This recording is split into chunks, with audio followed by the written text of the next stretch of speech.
नारद जी ने तो उपदेश दिया, ज्ञान दिया, अब लेना तो पार्वती जी के हाथ में है कि जो कहा गया है उसको माने।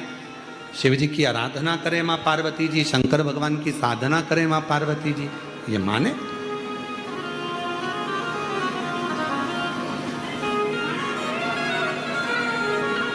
अभी हमारे कुछ दिन पहले हमारे सीहोर में कोई साइकिल वाला साइकिल देने आया। जो सीहोर में रहते होंगे वो बात को जानते होंगे, है ना। कोई साइकिल वाला साइकिल देने आया। उसने एक ग्राउंड था, चर्च ग्राउंड, उस चर्च ग्राउंड के अंदर उसने ढेर सारी साइकिल रख दी और सूचना कर दी कि मात्र कुछ रुपए में 2000, 1500 कुछ रुपए में साइकिल। फिर सूचना कर दी कि फ्री।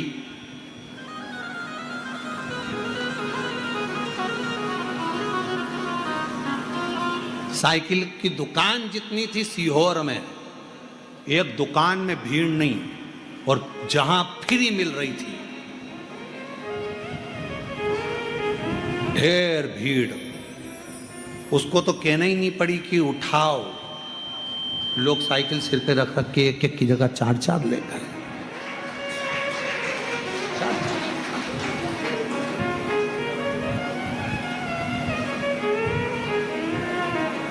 फ्री में साइकिल मिली तो लोग इकट्ठे हो गए।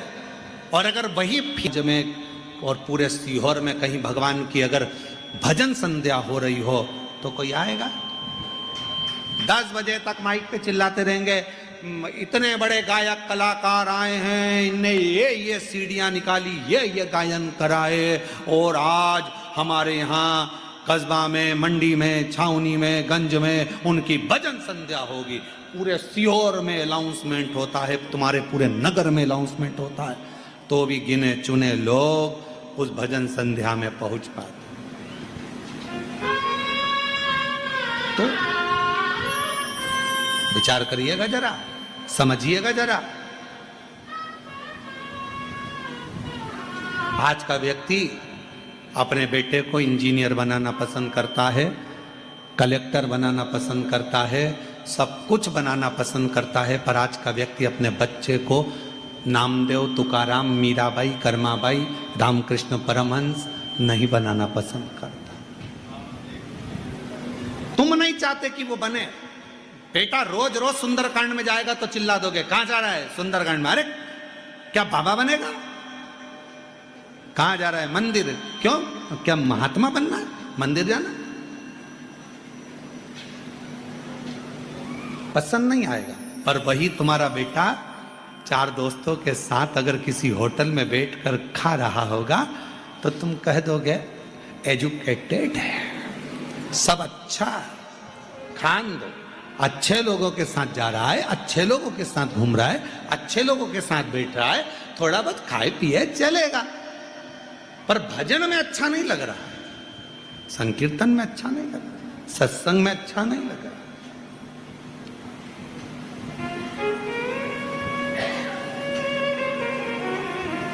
बहुत कठिन है भारत। भगवान की भक्ति का पथ बहुत कठिन है, बहुत कठिन,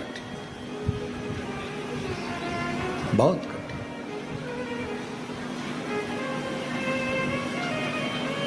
एक बार हम कहीं गए थे, हमें याद है, हम स्थान नहीं बोलेंगे, बस आप समझ जाना, जो कथा सुन रहे होंगे तो वो समझ जाएंगे, ठीक है।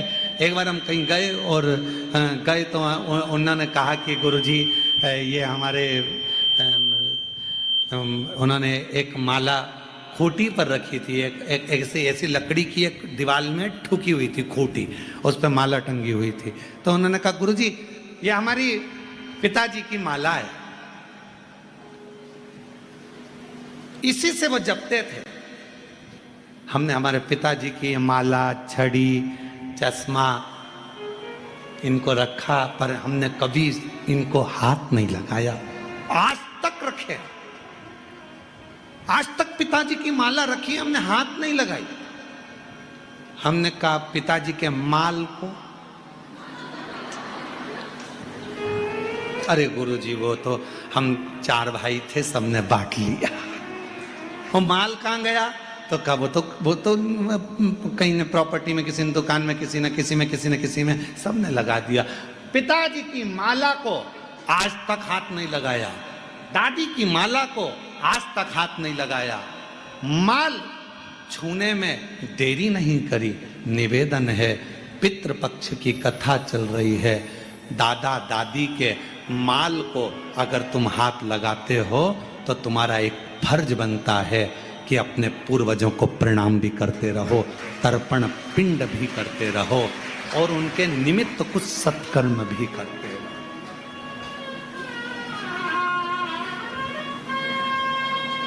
करते।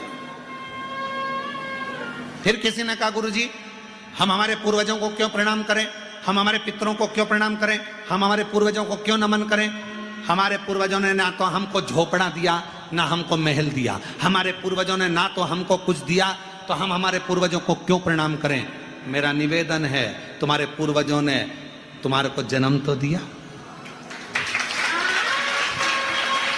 तुमको जन्म तो दिया, झोपड़ा नहीं दिया, महल नहीं दिया, पर जन्म तो दिया। यह मानव का शरीर तुम्हारे पूर्वजों से प्राप्त हुआ है, और अगर पूर्वजों से प्राप्त हुआ है, ये शरीर तुमको मिला है, ये तुम्हें प्राप्त हुआ है, तो इस शरीर से उनको धन्यवाद देते रहा करो कि आपकी कृपा से ये पूरा शरीर मिला, पूरा शरीर, अधूरा नहीं।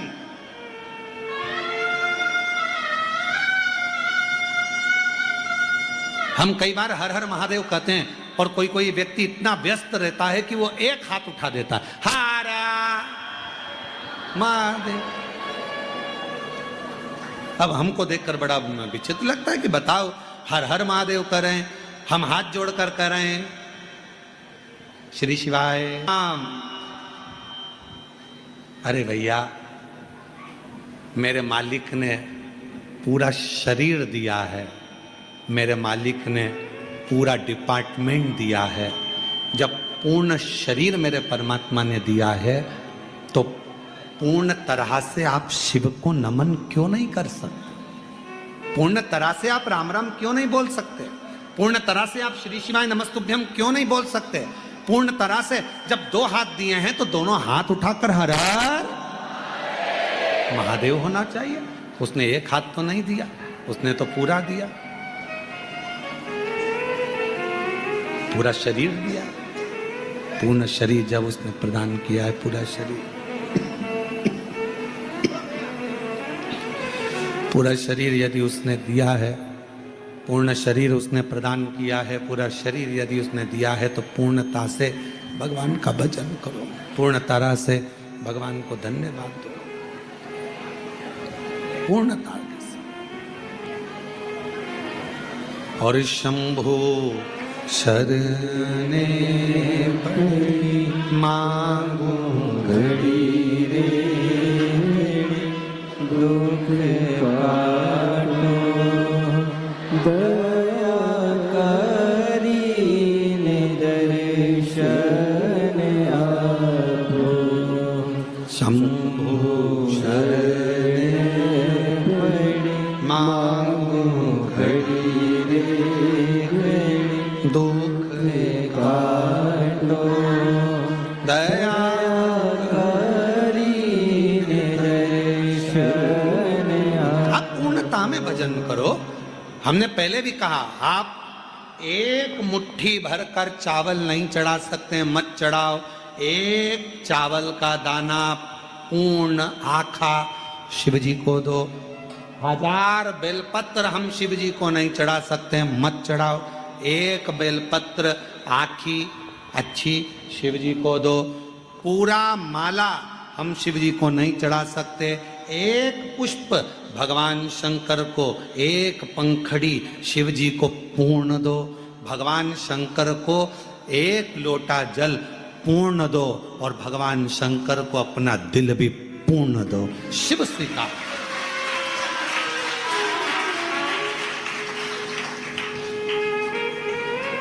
पूर्णता में दीजिए। क्यों करना किसी की बराबरी? उसने गाड़ी ली तो हमको गाड़ी लेना, उसने महल बनाया तो हमको महल बनाना, उसने पर्दे लगाए तो हमको पर्दे लगाना, उसने हाथ में कुछ पहना तो हमको पहना, उसने पांव में कुछ पहना तो हमको पहनना। उसने ये डिजाइन के कपड़े सिलाए तो हमको वो डिजाइन के सिलाना। क्यों हमें किसी की बराबरी करना? शिव महापुराण की कथा कभी किसी व्यक्ति को बराबरी करना नहीं सिखाती। क्यों? क्योंकि मेरे शंकर भगवान कहते हैं बराबरी करेगा तो उसके बराबर में ही रहेगा। तू मुझे एक लोटा जल चढ़ा रहा है, मैं तुझे उन्नति पर लेकर जाना चाहता हूं और तू बराबरी कर रहा है। मेरे शंकर भगवान की कथा बराबरी करना नहीं सिखाती। मेरे शिव महापुराण की कथा कभी बराबरी करना नहीं सिखाती, क्योंकि बराबरी केवल बराबर तक लाएगी। उसने गाड़ी खरीदी, तुमने गाड़ी खरीदी। उसने पर्दा लगाया, तुमने पर्दा लगाया। उसने चश्मा लगाया, तुमने चश्मा लगाया। हमको याद है, अगर हमारे पूर्व के मित्र अगर कथा सुन रहे होंगे तो एक बार हमारे एक मित्र थे, उसकी शादी थी और हम नाम नहीं लेंगे उसका, उसकी शादी थी पर उसके यहाँ पर 3 लड़कियों की शादी एक साथ थी, 3 दूल्हे एक साथ आए। तो हमने हमारे उस समय पर हमने उससे कहा, क्यों रे तेरी शादी हो रही है, तू घोड़ी पे चश्मा लगा के बैठा काले कलर का, तो क्या वो भी तो लगाया है साड़ू भाई? हमने देखा तो उसका साड़ू भाई चश्मा लगा कर बैठा था। फिर हमने दूसरे से पूछा कि तू क्यों लगाया, तो क्या वो उसने भी तो लगाया हमारा साड़ू भाई। तो उससे पूछा कि तू चश्मा क्यों लगाया, तो उसने कहा भाई अभी कुछ दिन पहले मैं यहाँ आ रहा था बारात लेकर, उसके 3 दिन पहले मांडा मतलब मंडप में, मांडा में हमारा फूफा जी बांस लगा रहा था और वो ऐसे छाजन कर रहा था, ऊपर से एक बांस गिर गया ना, हमारी आंख में लग गया, तो दुल्हन देखेगी तो क्या कहेगी, इसलिए मैंने काला चश्मा लगा लिया। पर बाकी के उसको देख के क्यों लगाए?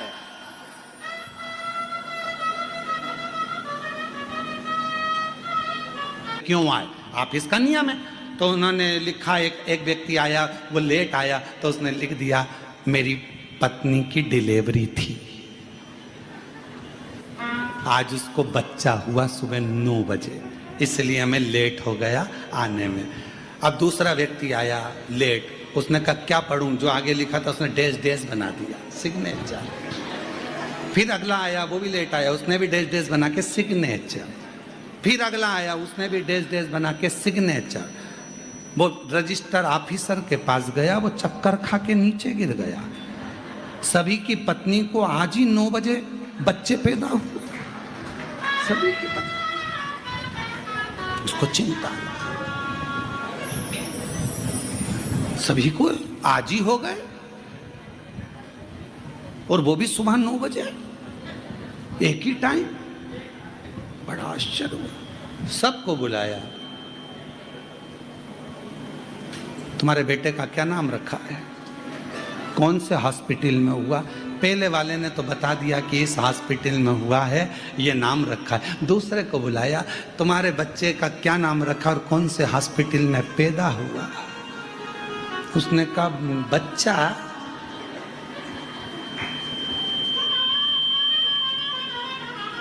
कहा कल तुम्हारी पत्नी को लेकर आना। पत्नी को लेकर आया कि तुम्हारे को कल सुबह 9 बजे बच्चा हुआ है क्या? तुम्हारे पति ने लिखा है कि 9 बजे मेरी पत्नी को बच्चा। अब पत्नी अपने पति की गिरबान पकड़ के घर ले गई। धोबी कम कपड़ा धोता है।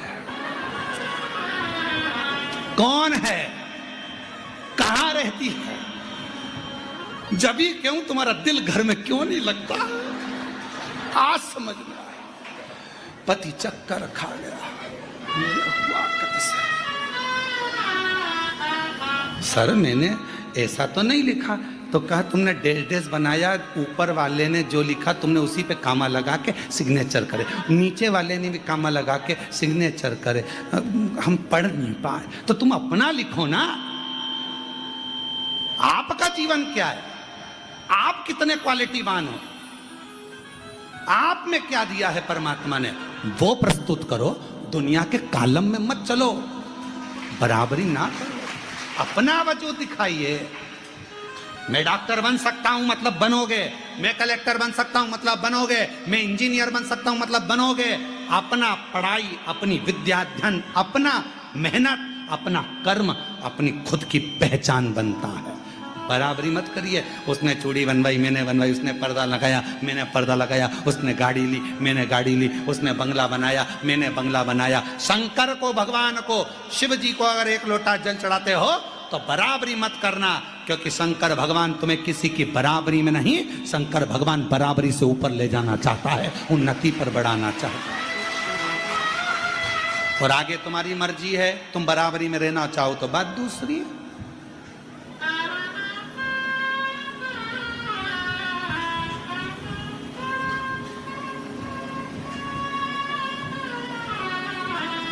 मर्जी तुम्हारी है, तुम उन्नति की सीढ़ी पर चढ़ना ही नहीं चाहते, तुम आगे बढ़ना ही नहीं चाहते, अपना पहचान तुम जनमानस को दिखाना ही नहीं चाहते, आगे मर्जी तुम्हारी।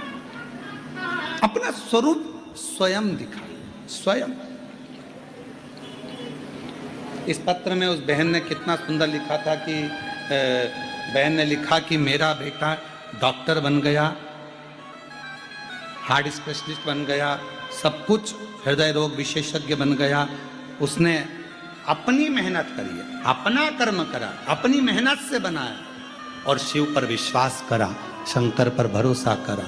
ये किसी की बराबरी में नहीं रहा, बराबरी से ऊपर उठ गया। इसलिए शिव की कृपा से, भगवान शंकर की कृपा से उन्नति की ओर बढ़ गया, आगे बढ़ गया। शिव कृपा। आप किसको, अपने आप को बराबरी पर लाकर मत छोड़ो। भगवान शिव पर एक लोटा जल चढ़ाकर कहना, तेरी कृपा से, तेरी करुणा से तुझे जो अच्छा लगे वो मुझे देना, मुझे। और महादेव नमन चरणों में स्वीकार कीजिए, सबका किया है मेरा भी उद्धार कीजिए, उद्धार कीजिए। हे त्रिपुंडधारी, हे त्रिशूलधारी। पार्वती जी का भाग्य तो देव ऋषि नारद जी ने बता दिया, पर भाग्य बदला किसने? स्वयं देवाधिदेव महादेव। कपड़े धोने का पानी,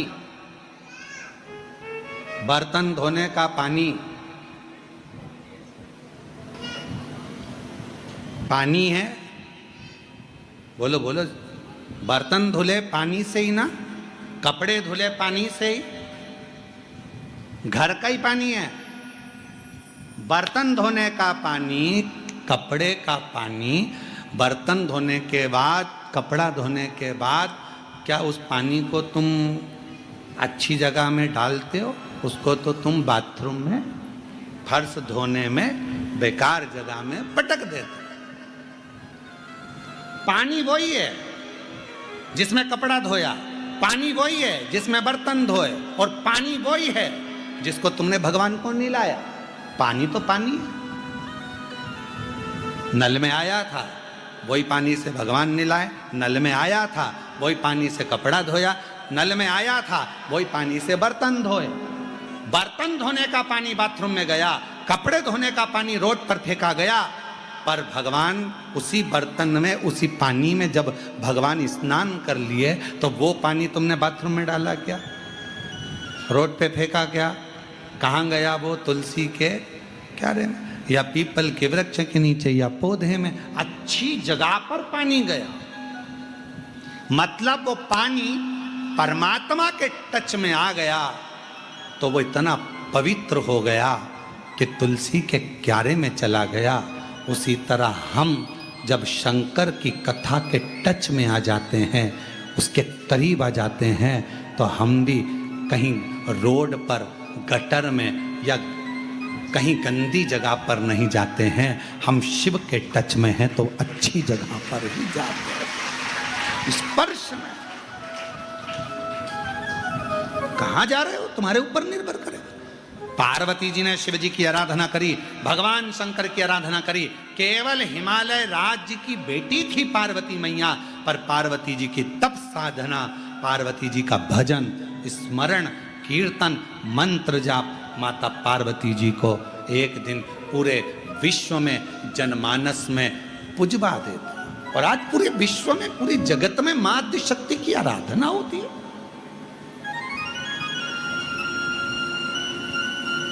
मां अम्बे की आराधना, जगत जननी की आराधना।